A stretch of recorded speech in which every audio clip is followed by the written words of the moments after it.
So the Munich Security Conference 2020 is underway. All the key decision makers of the world will be there. And we're talking from Donald Trump to all of the African leaders. We are live in Munich this afternoon through our partners DW, and we'll be getting to them shortly. But first, this week, we've been talking about German politics, in which it seems that German politics actually has not been as stable as it has been over the years following the previous or the recent elections. Well, Angela Merkel's predecessor, or who is supposed to be Angela Merkel's successor, I should say, has resigned. Mama Uswa Bwaje has been talking about this with my colleague, with our partner, DW's political correspondent, Thomas Sparrow. It's expected. It was not expected, and that's why you can say that this has been described as a sort of political earthquake here in Germany. It all began actually far away from here where we are standing now, from Berlin. It happened in the small state of Thuringia in the eastern part of the country, where the local governor was elected. You may say, well, that's not a big issue, but it became a very big issue because the local governor was elected with the votes of Angela Merkel's party, so the CDU, but also with the votes of the far right, of the Alternative for Germany. And that goes against a party line here in Germany, because the CDU, so Angela Merkel's party, had absolutely vowed that it would never cooperate with the far right. And that has to do with the fact that they see the far right as being way too radical in many cases, even sympathizing with neo-Nazi statements in particular cases. So they had said, under no circumstance will we cooperate with the far right. But what happened precisely in that small eastern state was that the CDU and the AfD, so the far right, with their votes managed to elect that local governor. What followed afterwards was this political earthquake. Everyone started commenting on that. Even Angela Merkel said that that was unforgivable, asked for the results to be reversed, and even sacked afterwards her commissioner for that specific state, for the eastern part of the country.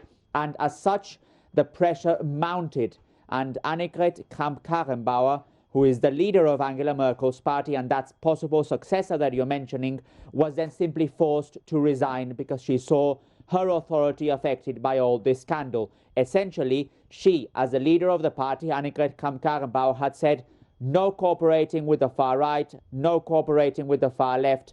But since the regional members of her party decided otherwise, she was forced to leave her post. And Thomas, what does this generally mean for German politics? Angela Merkel, the Chancellor, had hoped, and that was one of her main goals in her last few months in office, to have an orderly retirement from power, basically without many problems or without many controversies. That is no longer the case. Angela Merkel had hoped to achieve that through Annegret Kramp-Karrenbauer. Angela Merkel had put her hopes in Annegret Kramp-Karrenbauer to lead the party in this next coming period, which is the period where the Chancellor will leave her post in 2021, where the party will have to decide where to go. And let's not forget, this is one of the two biggest parties here in Germany. So for Angela Merkel, for the Chancellor, this means in particular that one thing, that she will not be able to leave power as peacefully and without problems as she had hoped. Second, and probably that's particularly interesting for your viewers, Mamavi, is that Angela Merkel had hoped to focus in her last few months in office on foreign policy matters, in trying to establish Germany's position abroad when it comes to issues here in Europe, like Brexit, for example, but also when it comes to one of her key policies abroad, and that those key policies abroad include her relationships towards Africa. The reality now is that she will probably have to use a lot of time and bring a lot of her own energy to try and solve the political mess here in Germany, because Germany is now marked by political uncertainty, and that is something that affects not only the country here and its political orientations, whether it's inland or also foreign policy, but that affects Europe as a whole as well. And Thomas, one would believe that this would be a big blow to Ms. Merkel, considering she had deliberately set aside to promote her. Has she responded to this latest announcement in terms of the resignation?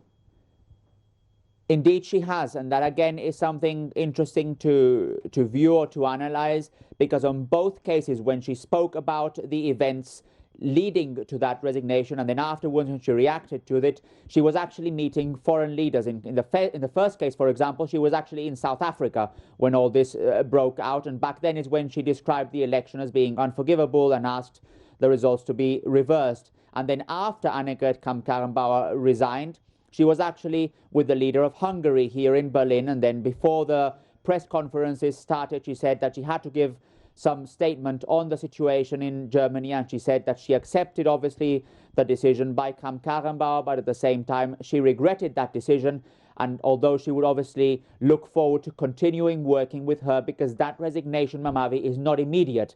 It is not something that Annegret Kramp-Karrenbauer simply said, I'll leave, and she's left.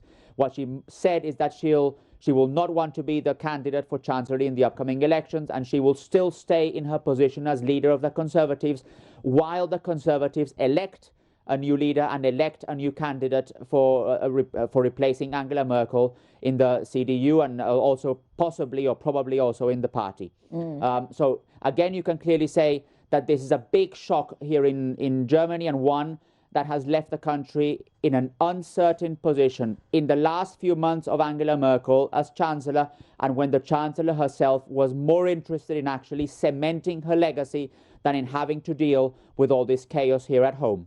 And there are some observers who also say this raises questions about the effectiveness of Germany's role in Europe and indeed the wider global arena. But how are people locally within Germany responding to this? This was a shock, as you can imagine, not only the fact that this election happened in the small eastern state of Thuringia, but what has happened afterwards, and obviously in particular the announcement by Annegret Kramp-Karrenbauer that she would not be the candidate for the election and that she would eventually also resign as CDU party leader. This is something that in Germany is particularly sensitive. In fact, after that election, after that very controversial election, people took to the streets in many parts of the country saying that there's no possibility of cooperating with the far right, that what happened in Thuringia should remain an exception, that it should have never happened in the first place. So this is something that is a very emotional issue also for many Germans, the rise of the far right and the role that the far right plays in this country. Obviously, you can understand that this is so sensitive in part because of Germany's very troubled history. And that's why people, as I say, took to the streets also to say that traditional parties in the country cannot under any circumstance cooperate with the Alternative for Germany, that far-right party. I think that Germans are also particularly worried about what this means not only for Angela Merkel, but in particular for the country, issues that we have already been discussing here. The issue has not ended. There are still many open questions, many issues that are unresolved. And that's why I think for Germans, not only for politicians here in the parliament or in the chancellery, but also for Germans on the street, this issue is particularly worrisome. And finally, Thomas, so I guess the race to succeed Angela Merkel now has been thrown widely open.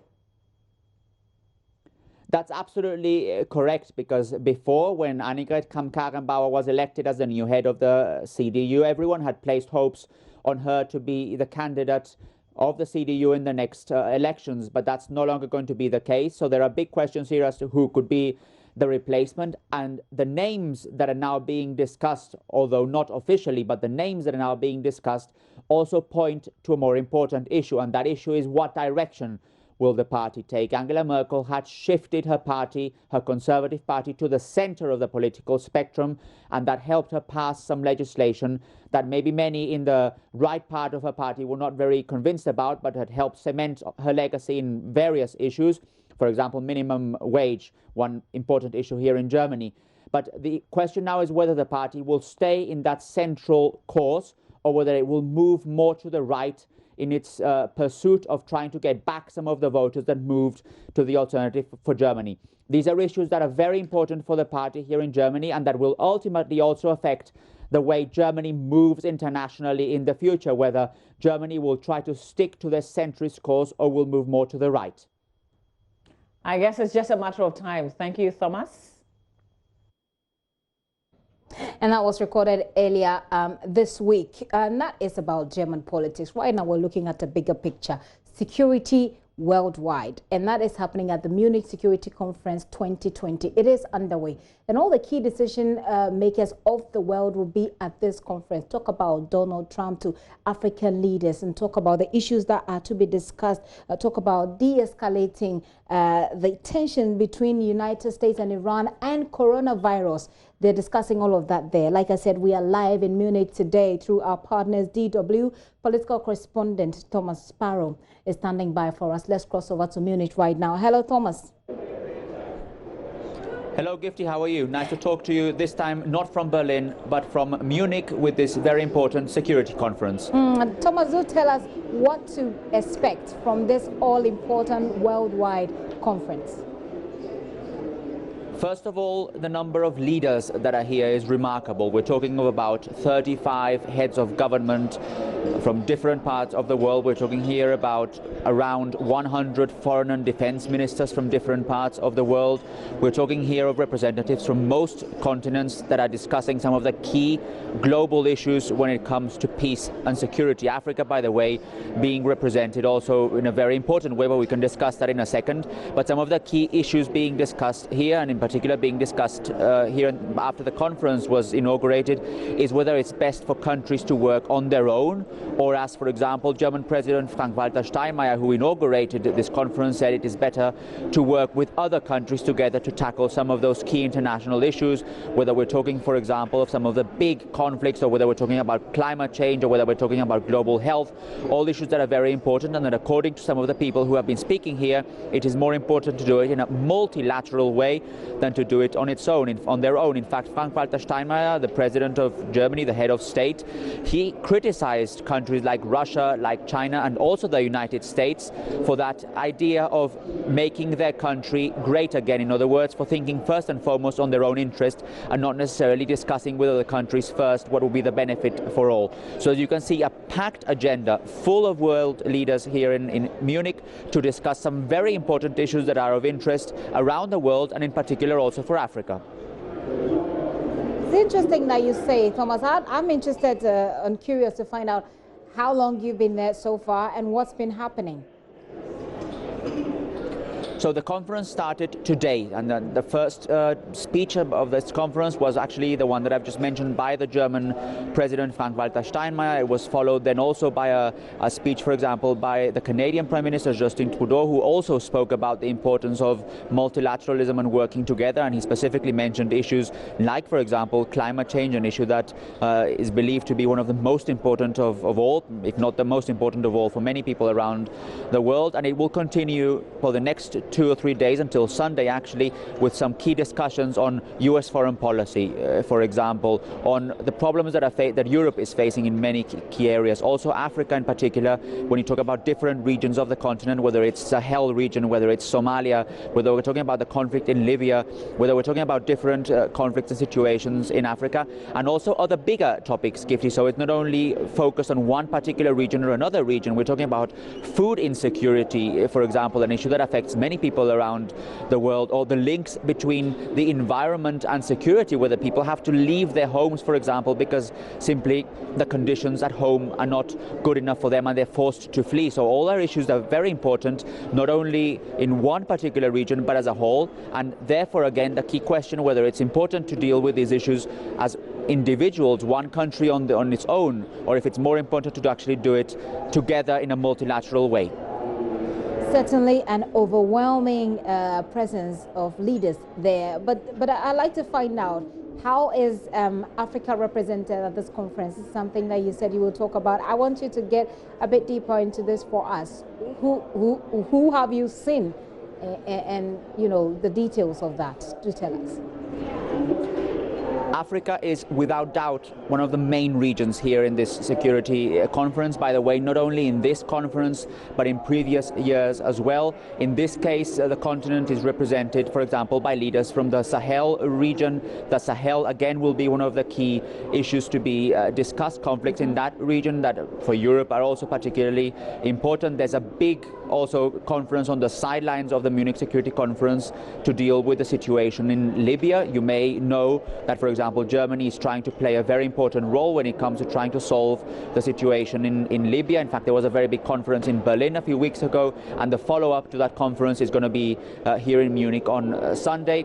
And another issue that's going to be discussed in one of the panels here in the Munich Security Conference is on the situation in Somalia, so in the Horn of Africa. So as you can see, Africa is very much present here. It's not only about talking about Africa, it's also talking with African leaders and African representatives about what the needs of people in Africa are and how Africa can also play a very constructive role when it comes to dealing with some of these worldwide issues that we're discussing, whether it's climate change, whether we're talking about public health, whether we're talking about the issue of coronavirus as well. So as you can see, Africa definitely is playing a very important role at this year's Munich Security Conference, Gifty.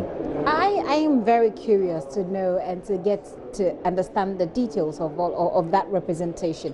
One of the key things that has come up recently is health systems within Africa as far as coronavirus is concerned. Has there been any plenary discussions or any talk at all among these leaders about, not just the African leaders, but all of the leaders there, about coronavirus or such pandemics and how health systems in Africa, for example, can be improved to deal with the situation? Coronavirus certainly will be discussed here. In fact, there are 1 or 2 panels specifically focused on this. They haven't happened yet. They will happen tomorrow as far as I know, and this is particularly important because it also goes to this core element that you and I have been discussing, Gifty, namely that this is not a challenge just for one country. It is not a challenge for Ghana or for Germany or for countries in Latin America. This is a challenge that goes well beyond individual countries and has to be dealt by many. And that's, for example, why the German government, in particular Germany's health minister, has been pushing for a common approach to deal with the coronavirus, whether it's working together within the European Union or within the G7, or talking to other health ministers around the world, or discussing with some of the countries that are mostly affected, or offering help to those countries that are facing difficulties when it comes to dealing with the coronavirus. In any case, the main message here that I think will be discussed when it comes to the coronavirus is that understanding that it is a challenge that has to be dealt by many countries together. We're talking here about challenges that affect various regions in the world. You know that yourself when you look at the lists of countries that have infected people when it comes to this coronavirus. We're talking about many people around the world, obviously China being affected in particular. But again, this idea, a very clear idea that goes well beyond this topic, that many of these global challenges can only be tackled appropriately in a global way. In a global way, we hope so. We've seen an intercontinental outbreak, and hopefully we'll be able to deal with it. Finally, Thomas, before I let you go, what are the implications of the decisions to be taken here? These are world leaders from all over the world. These are heavyweight decision makers from across the world. It can get a little overwhelming, and sometimes the message, the essence sometimes get lost on us. Over the years, we've seen how people have criticized such meetings. But tell us from your perspective and from what you have heard so far, what are the implications of what this meeting is going to, the outcome of this meeting is going to be? Something important, Gifty, is that no resolution is expected. This is not about coming all of them together and saying there's going to be one document at the end that's going to be presented to everyone.